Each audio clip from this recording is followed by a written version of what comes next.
I was gonna say like why not CNN or, but what? Who cares? White Truth Right is about a future movie or something coming out or No, okay, it's not about any movie. It's not about the movies I've made in the past.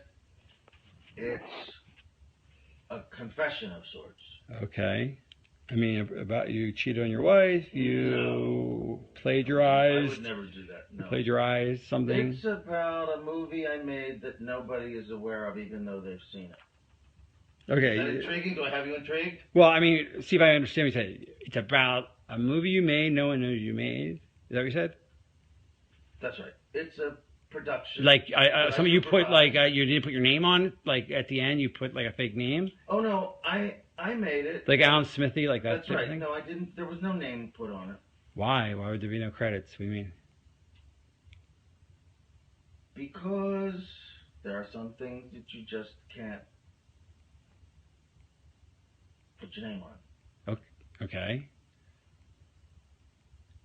I perpetrated a huge fraud, which I am now about to detail, Okay. involving the United States government and NASA. All right. And I'm sure you've heard the rumors. The moon landing hoax. That's right. That the moon landing was fake. The moon landings all were fake. And I was the person who filmed it. You're serious and okay. I am serious. I'm dead serious. Because I only have this certain amount of time with you, and I'll talk about whatever you want. You're not. This isn't some type of joke or No, it's not film joke. within a film thing. Not a joke. Nope. Okay. The conspiracy theorists were right on this occasion. Why? I don't know about Paul McCartney's death, but this they were right about. Okay. Why in God's name would I don't know what to ask you first. Why the hell, if you're telling the truth, why would you do it? Why are you telling me? I mean, what the? Don't you think it's important for people to know the truth? Yeah, I got. Yes, certainly. They had a massive fraud, an unparalleled fraud perpetrated against them. They should know. Okay. I mean, they're already suspicious of the government. They may as well have their suspicions confirmed okay. and justified. And this, why now? I mean, we're almost at the 30-year anniversary. What took so long? Why, if this is true, why? Well, I'll go into that. It has to do with personal Okay. evolution and influences. And, well, I'll go into that. is that why you look a little haggard right now? Because you look a little worn. No offense. Like. Well, also, yeah, because I haven't been taking care of myself too well. I've been drinking a lot, but Is that because of the stress of this? of course, stress, guilt, just conflict of all kinds. Wow. I mean, so you feel bad about this clearly. I mean, this is I not. do feel bad about it. I also feel proud of it. It's a terrible conflict. Because you've pulled off one of the greatest hoaxes ever because of And your. because I made a film, if you want to call it a film, which I consider to be my masterpiece. And you can't take credit or even talk about it Well, you are now. I'm hereby taking credit. Right, but you can't actually go out. You're doing when people see this, But no you'll be one's gonna see dead. this until 10 years, Right, or 15 15, years yeah. after my death. So you can't talk to Roger Ebert about it. You know, does that frustrate you? I have to pay the consequences for the decision that I made many years ago to go along with this. Like a deal with the devil. It's Faustian, to be sure. And is that why you got such power in Hollywood? I mean, that would explain that. Why I have the freedom I have, that was part of it, yes. So they said, do this moon thing and we'll give you... When I made Spartacus, I didn't have this kind of freedom. Right. But I have it now. So what came And first, the genius or the fraud? NASA's doing. Well, what came first, the genius or the fraud? I mean, did the fraud enable the genius, or was the genius released Well, I'd like the to fraud? think the genius came first. Right.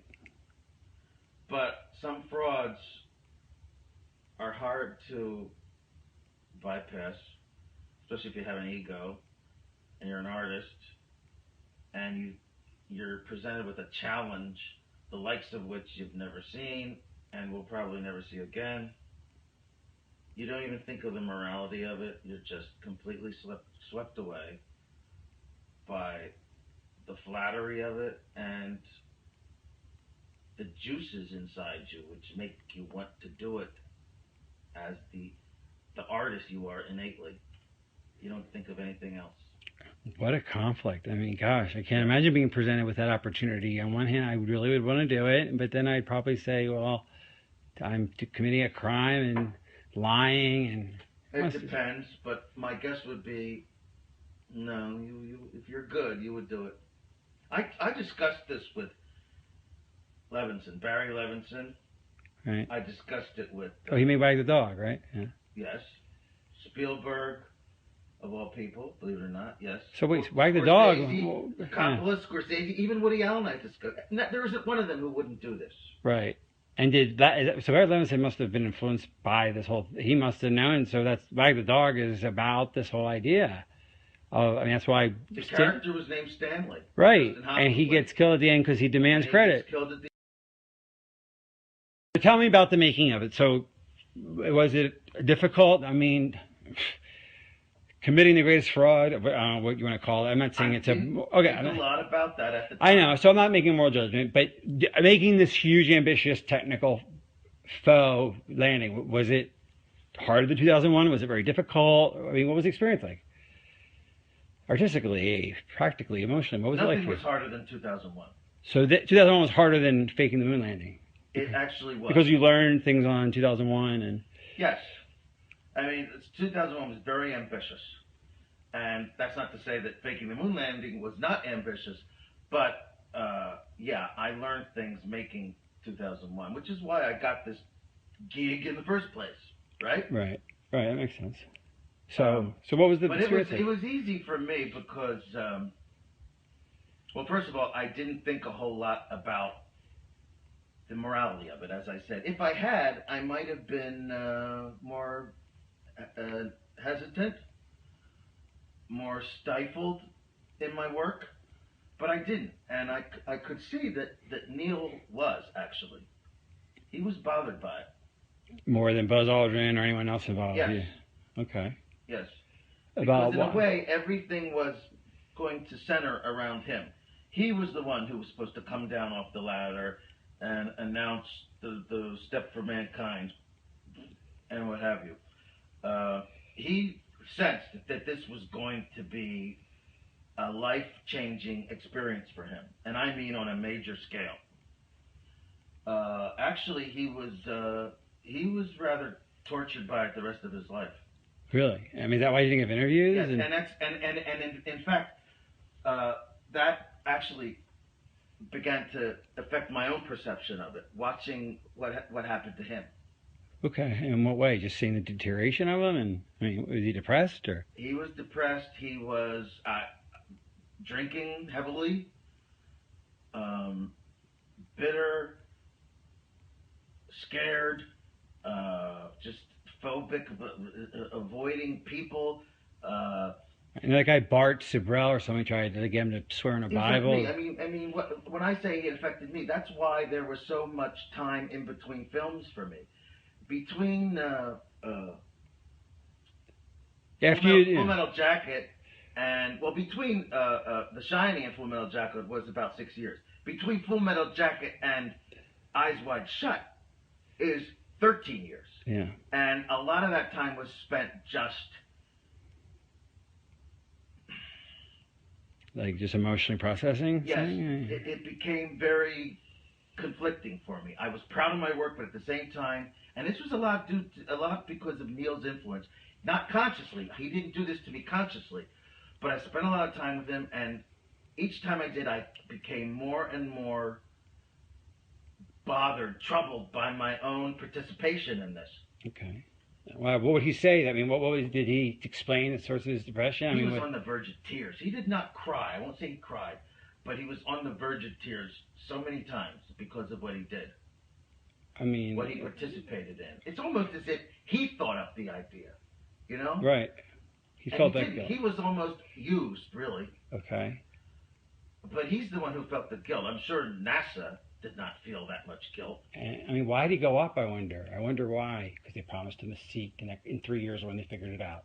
They kept lying about it being possible. So why do you think he did it? Why did Armstrong do it in the first place? He thought, they kept saying, we'll be ready in 3 years and you'll go then. Just lie now and we'll go in 3 years. The funding will keep going and we'll figure this out and you'll go. Oh, actually go. Right, okay, yeah. And okay. they were lying, Yeah. and they figured it out. And he got really, so cynical. Got it? Okay. So why did Armstrong go? I mean, he was such a moral, principled man. Why would he go on a fake moon mission? I don't believe that. Well, they strung him along because they led him to believe, oh, don't worry, we're going to have the money in a few years, and we'll actually go, and then you will go. They'll have. Of course, You mean they'll have the technology in a few years? Yes. Okay. They will have enough. They will be able to actually perform the miracle of going to the moon. And yes, he would be in the saddle. So in other words, okay, let's make this clear. Kennedy set a deadline, psychological deadline of the 60s. They knew they couldn't beat it. Right. But They they would could- be they great could've- PR if they did. Right, and if they did, you're saying they sincerely thought that they would really get there within a few years. I believe, yes, they did think so. Because that's what that's... Although some didn't. There was a difference of opinion. There were some that just believed honestly that we will never be able to get there. There's just no chance. That Werner and I used to have coffee in the mornings, and he was like, there's no fucking way. Isn't right?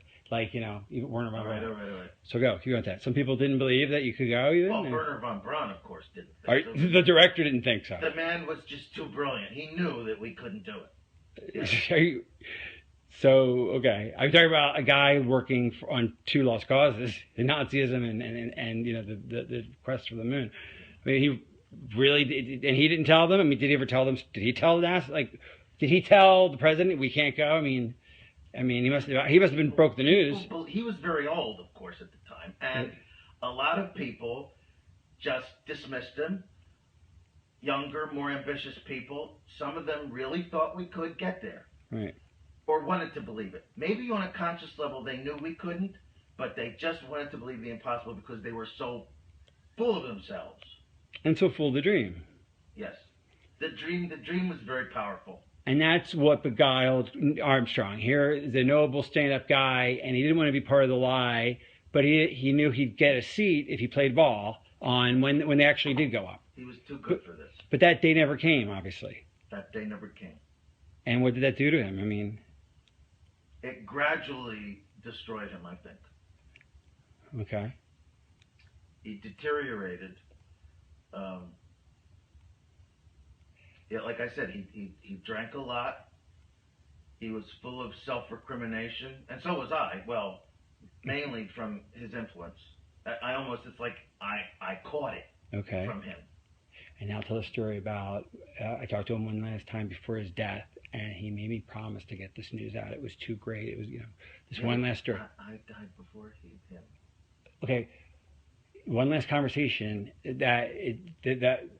right? The last conversation you had was about 3 months ago. Right. And he said that, that he he's going to write a letter and put it in a drawer, and maybe his wife someday will give it out. But he's like, all right, Stanley, you're a media guy. You got to tell the truth one day. Right before. But he urged me to tell the truth. He couldn't because of reasons that because he was a government employee his whole life and he had a government pension, and here I am a millionaire. You can afford to, Stanley. Tell the truth. I still get a government pension. You know what I'm saying? And that's been eating on you to do this, and that's why you're not doing it now. You're doing it 15 years from now, or whenever. In other words, you're telling this. That's why you're not announcing on CNN.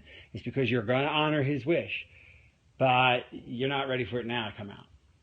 But you're doing this for now. Why am I putting it off? Because I think I'll be. Because you don't want your family. You want to be dead, right. And you want your family to have 15 years on it. Your wife will probably be dead, and your kid will be grown. Right.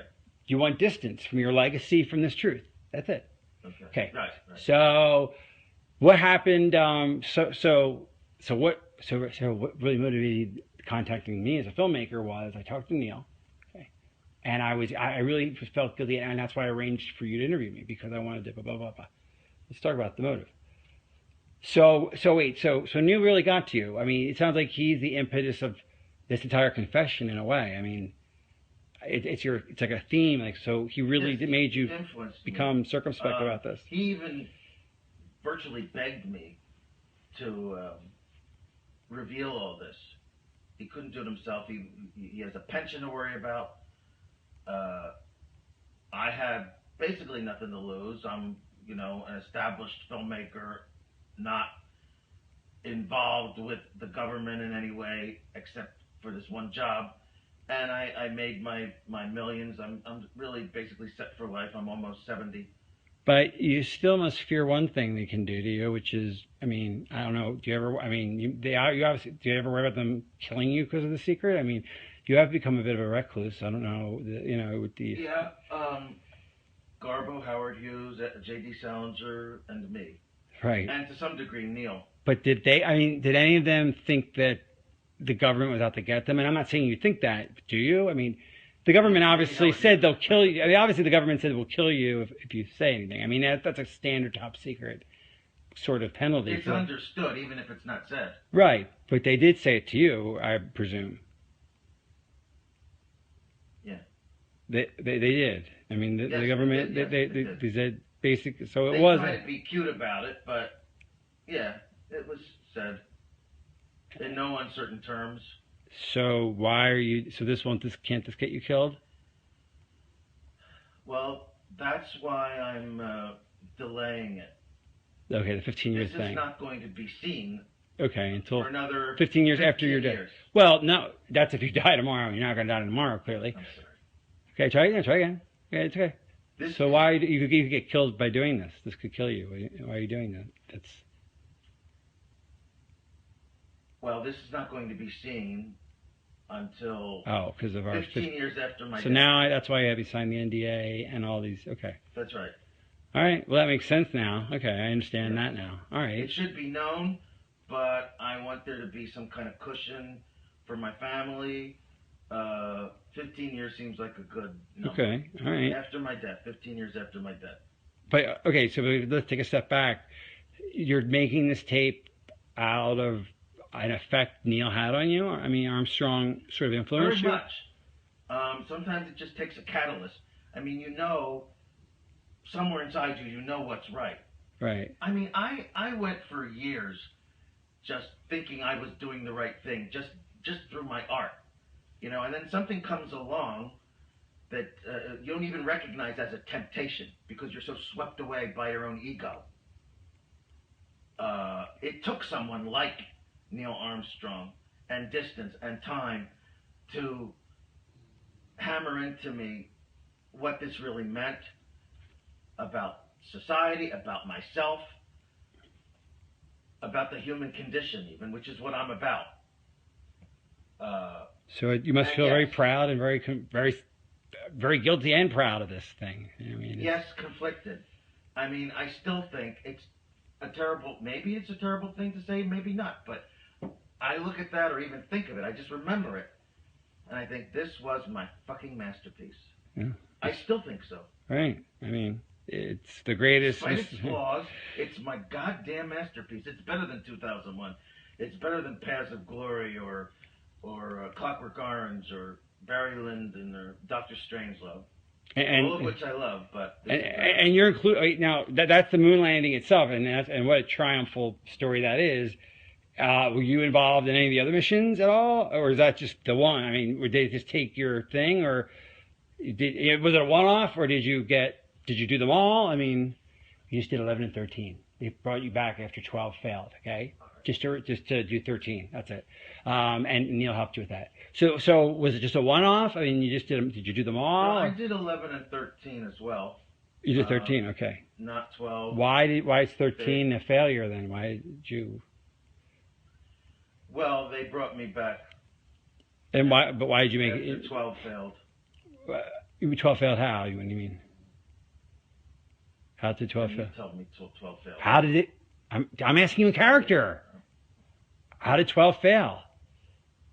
Tim, can we stop? Nobody watched it. No one cared. Oh, okay, yeah. Okay. I'm sorry. Okay, so you did 11 and 13, but why 13? Why'd you make 13 into like a failure? Why did you? Because 12 was a disaster. I mean, What do you nobody mean? Why? cared anymore. They, 72. By oh, then, it was old hat almost. People just didn't care, and that's why they had to play golf up there. okay, so I mean, as if golf was the was watchable. okay, I mean, okay, if they'd had a horse race, that would have been watchable. that's true. But a golf match, I mean, a golf game on the moon, Right. Okay, so they weren't getting the ratings. That wasn't my idea. Okay. I will not take credit for that. Okay, so it was really a ratings issue. That if they 12 didn't pull the ratings that 11 did, and so why did you come up with 13 storyline? Like, how'd that happen? Like, the